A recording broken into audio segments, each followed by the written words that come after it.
Welcome back to Green is Good, and we're so honored to have with us today Lauren Sullivan. She's the co-founder and co-director of Reverb. Welcome to Green is Good, Lauren. Hello there. Lauren, before we get talking about the great work you're doing at Reverb, can you please share the Lauren Sullivan story? I want our listeners, and I want myself, to hear the journey leading up to and the life prior to Reverb. Well, the quick story is that I was born and raised in Maine, up here in the Northeast. Yeah. And basically grew up in a very kind of rural environment, and I think that was sort of the beginning. The seeds were planted for my connection to the natural world just by way of growing up in a rural setting. And then went to Tufts University outside of Boston, where I met my husband, who I co-founded Reverb with. And after Tufts, I did this wacky, wonderful graduate school program called the Audubon Expedition Institute, and it's a field school for the Audubon Society that is through Lesley University in Cambridge, Massachusetts, where I traveled on a bus and lived with other students and professors and studied environmental issues, cultural issues, where they intersect, and then lived outside for about a year and a half, camping all over the country. Wow. So that experience really solidified my kind of pledge to myself to work on behalf of the natural world and the environment. And then after grad school, I moved to San Francisco and worked for the Rainforest Action Network out of there, campaigning for indigenous communities in Colombia and South America against oil interests in their ancestral homeland. So did that for a couple of years. And then moved east back to New York City and lived in Brooklyn, where I worked for an organization called Partnerships for Parks, where I did community organizing around parks, gardens, and green spaces on behalf of some of the citizens in Brooklyn, and got to work with really terrific people there. And during that time, this sort of leads into the Reverb story. My husband, who's a musician with a band called Guster, had been lamenting the fact that they left this effluent of plastic bottles and diesel fumes behind them at every tour stop. And I was really curious about kind of bringing that piece to light, and then also bringing the opportunity to nonprofits. I interacted with so many terrific nonprofits that I wanted to help shine a light on all the great work that they were doing and give them sort of a megaphone. And so, Reverb was born from that. And personally, it was actually born from the fact that I love pop culture myself. I love music, I love film, all of that, and I'm also a hippie at heart. So those two things didn't necessarily go together. I would be, ridiculed by all friends from all walks of life about, enjoying concerts and pop music, and then I would also be, ribbed for heading into the backcountry for weeks at a time. So Reverb sort of brought together those two pieces, and using the music platform, we're able to share with lots of music fans the work of tremendous nonprofits that are out there. And for our listeners out there, I'm on your website now, and for our listeners who want to follow along on their mobile device or on their laptop or at their desktop right now, it's Reverb, REVERB.org, reverb.org. I'm on your website. It's gorgeous, and there's so much information here. Please share with our listeners first, lay the platform out. What is Reverb, and what do you guys do? Sure. We are a nonprofit. Right. Again, based in Maine, and we work within two realms. We work within the music industry, and we work within the environmental nonprofit world. And what we do is behind the scene, backstage, we will, quote unquote, green up a tour. And so that means that we may set up recycling bins. We may connect local farmers to the catering company to offer local organic food, get rid of plastic water bottles, and provide the band and crew with reusable water bottles and coffee mugs. Source biodiesel at every stop along a tour so that a tour can be using less petroleum diesel. We're doing those sorts of things behind the scenes. And then in the front of house, where the fans are, in an amphitheater, we will oftentimes, on one of our larger tours, set up what we call an eco-village. That means we're bringing together local and national nonprofits to share information about what they're doing in that backyard. So folks can plug into what's happening in their community, get activated, get educated, have fun, and just it adds a new dynamic to the concert experience. And oftentimes what we're doing is drawing from the artists that we're working with, drawing from them and their passions, and sharing that with their fans. So it really is connected to what the artist is interested in, what their kind of passion place is around environmentalism. All right, so let's step back. In 2004, when you created this with your husband, was this paradigm even existing, or is this a brand new paradigm intersecting nonprofits and sustainability with, artists, music artists? Yeah, I mean, I would definitely say we're early adopters for sure, but really the people that I can point to are Bonnie Raitt and her manager, Kathy Kane. They were the folks that when I actually was at the Rainforest Action Network out in San Francisco, Bonnie Raitt did a lot of work on behalf of our Old Growth Forest campaign when I was at RAN, and I just kind of took note of the fact that adding her kind of celebrity voice to that campaign really elevated what was happening and took it to a whole other level, introduced it to a whole other demographic of folks. So give us a little bit of a mix. Like, who are your artists last year that you worked with, who and partnered with? Who are the artists this year that you're planning on partnering with? Last year we worked with a diversity of folks: Maroon 5, Dave Matthews Band, Fun, Bare Naked Ladies, Ben Folds 5, Guster, John Mayer, Fish, Jack Johnson, Brandy Carlisle, Gregory Alan Isakov, all sorts of folks. So wow. And so do you have to travel when this happens? Do you have a group that travels with them? How do you make this all reality, both back of the house and front of the house? Sure, yeah. I mean, the reality is this is a lot of logistics, heavy logistics. So what we do is we have our home office here in Portland, Maine, and we will connect with an artist and their management and find out what they're interested in doing. They may approach us. We may connect with them by way of other folks in the industry. And we talk about what they're interested in. We create a program, create a budget, figure out how to fund it, how to make it happen. And then what we'll often do on a larger tour, kind of a bigger scope project, we will send out a tour coordinator on the tour. So they'll be just like your guitar tech or your drum tech, your lighting guy. They'll sleep on the tour bus with folks in the crew, and they'll roll along from stop to stop. And they'll roll out every morning, set up the catering area with biocompostable catering products, meet with the farmers, do a walkthrough of the venue to set up the eco-village, meet with the volunteers and the nonprofits, connect with fans at the show over the course of the evening, and then pack it all up and do it again the next day. Wow. I mean, and then I'm on your website again for our listeners out there that want to go to the website. It's www.reverb.org. And then you have a massive list of nonprofits. How do you choose which nonprofits get plugged into what shows, and how do you vet out these nonprofits just to start with? I mean, this is a massive undertaking that you've done here, Lauren. It is. We have an incredible team here that coordinates all of these logistics, and really on the nonprofit front, it's about folks that come to us, say, "Hey, I've heard you're coming to town, that you're working with this artist. Can we come out and table at your show? We have there. We have an important campaign coming up. We'd like to be out there." So we might work with someone like that, or oftentimes, and less so now because we have so many relationships with the nonprofits. But in the past, it used to be, okay, we're heading to Tulsa, Oklahoma. Let's get online. Let's bust out our Rolodex and find out who we can connect with to see who is out there, who's doing the good work, what are the campaigns, and then first and foremost, our relationship to the artist, kind of the artist as client, is really about what their passion is. If they're interested in tree planting and urban gardening, we'll seek out groups that have that sort of thematic thrust. So that's really how we do it. Right, and I was getting prepped for this show this morning. I was listening to Bruce Springsteen's shows from Australia, the live tape shows, and he was mentioning at the end of the show that he was working with a nonprofit over in Australia that collected food at the end and gave out food to people who were having trouble getting by. Is this a similar type of thing that you would do for a show here in terms of working with an artist and finding their soft spot in their heart and the community that had needs and matching up needs with the artist's heart? And is that how it works? Yeah, I mean, it really is.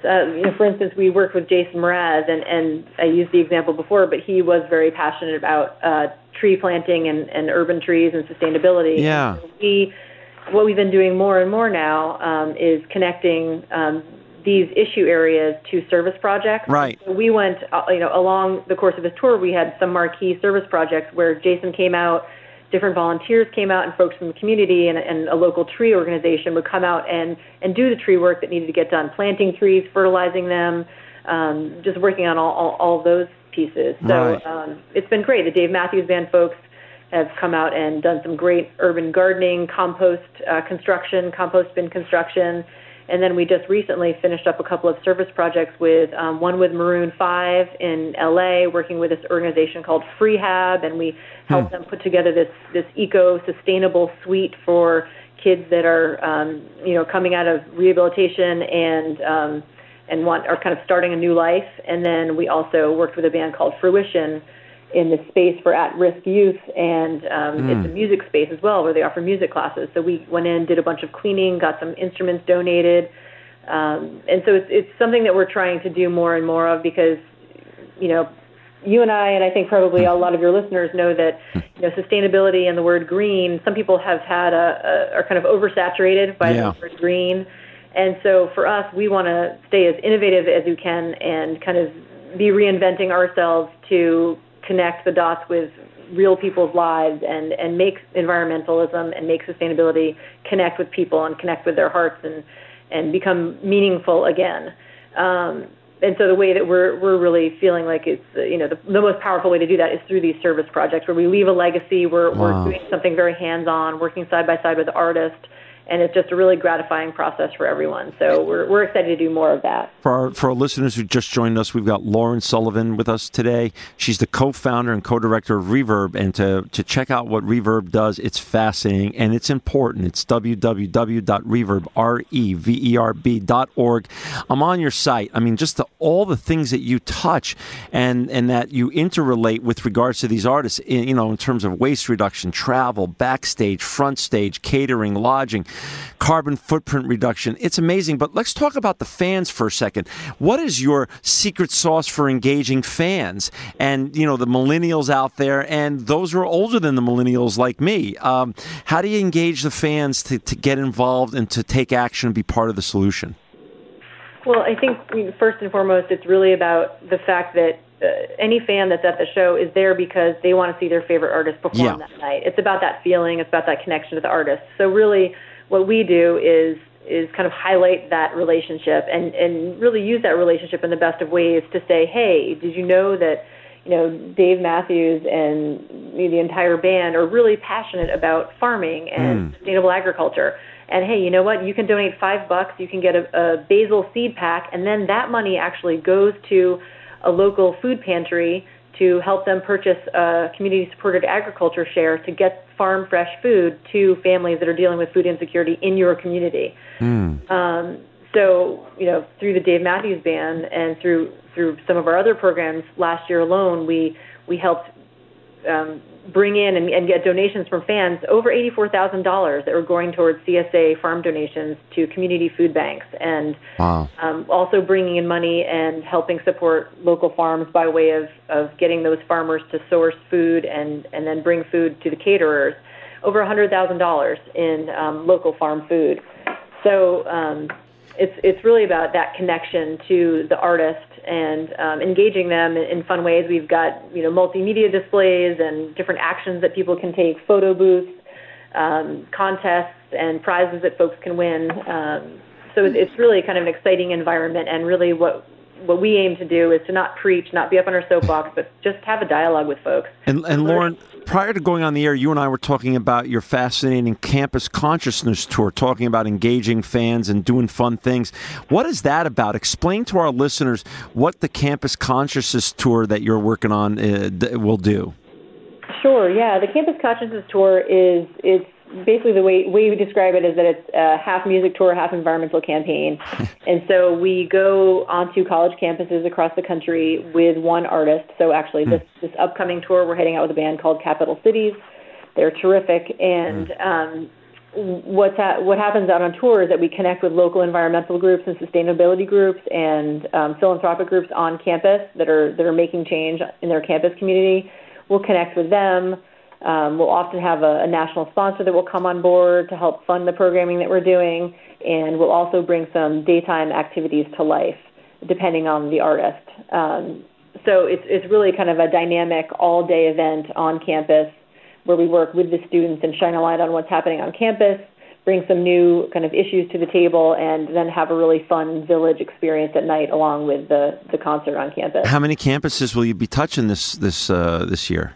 Well, this spring at least, we'll probably be doing about a dozen. Wow. That's awesome. So it's something that we're really excited about, and it keeps kind of growing and shifting and changing each year, and we just feel grateful to do it and to honestly be a part of the dialogue that's happening on campuses, because the college students are where it's at in terms of an incredible amount of learning, and they're really at the forefront of what's happening in the sustainability movement. So we learn a lot from them. Yeah, and they're going to be taking the torch from us and continuing the journey. So it's so great that you get to work with them and interrelate with them. I think that's so amazing. We've got about 5 minutes left, and there's so much I want to get to. But, as you talked about at the top of the show, Lauren, you've been, for lack of better terms, a greenie and a tree hugger and someone who's been doing great things from the heart long before it was cool to be green, cool to be sustainable. And so you've seen the evolution of the revolution. And so where are we at now? You started Reverb in 2004. How has the dialogue changed since when you started working with these great nonprofits prior to even founding Reverb in 2014? What have you seen, and what do you and where do you feel the whole revolution's going here, the sustainability revolution, that is? I mean, it's been a sea change. It's just been massive.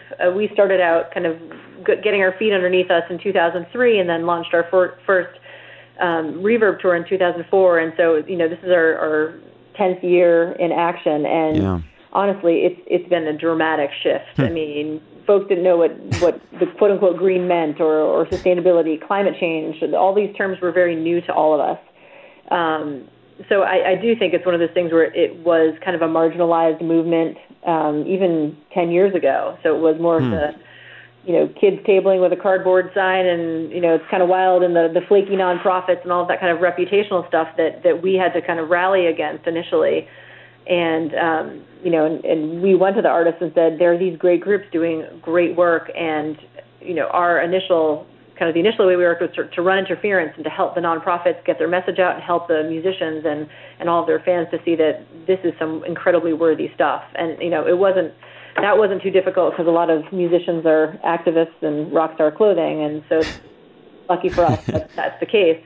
But now what we're seeing is that it's fully integrated into everyone's everyday life. Yeah. Sustainability is key. Climate change and the concerns about that are on everyone's mind. And so now I think, as I mentioned before, I think the real challenge for all of us as a movement in terms of really staying top of mind is the innovation piece. How can we talk about these things in a different way? How can we make them connect to us, into our everyday, to our own communities? That's well said. It's exciting. It is exciting. We're down to the last 2 minutes or so. Talk a little bit about this upcoming year. Besides the Campus Consciousness Tour, what are you going to be doing? And talk about the future, the next couple of years with Reverb. What's you and your husband's dream? Where's this going to go? And how are you going to stay relevant and innovative? Because you're on top of it, way on top of it. Where's this thing going to go? Well, this year we've got a few great tours coming up that I can speak about. We're definitely in conversations with lots of folks. But as I mentioned, we've got the Capital Cities Campus Consciousness Tour rolling out within the next few weeks. We're also working with the Dave Matthews Band again, and they've been wonderful allies in this whole movement, working again with Jack Johnson. And then we have a few other tours in the hopper that we're also talking about, but until they're totally locked down, I will hesitate to say them. But some just terrific artists, and we feel grateful and lucky that we're able to work with folks like Jack Johnson and Dave Matthews Band again and again, because they really are the prow of the ship in terms of this movement. That's awesome. And where's Reverb gonna be when I have you back on the show a year or two from now? Where are you guys gonna be? Well, I think that, for us, we're always talking about being a mom and pop nonprofit, literally and figuratively. We don't want to be the biggest. We want to be the best at what we do. And for us, it's about continuing to kind of dig deep into what can we do within this space that we're working in. This is our, we use the term sphere of influence, the nonprofit world and the music world. So how can we keep digging deep and, working with more venues? I think will be on the docket, working with more radio stations, working with more labels, working awesome. within the hotel piece around the music industry and travel. So I think there are so many things to be done just within this space that I think that can have an effect and to use our name to reverberate out and have an impact. But and the service project piece is huge for us, and I really do see us growing that more and more. Thank you. And thank you, Lauren, for your time today. For our listeners that want to get involved and want to be part of the solution and get involved more with Reverb, check out their great work at www.reverb.org. Thank you, Lauren Sullivan. You're a visionary sustainability rock star and truly living proof that green is good.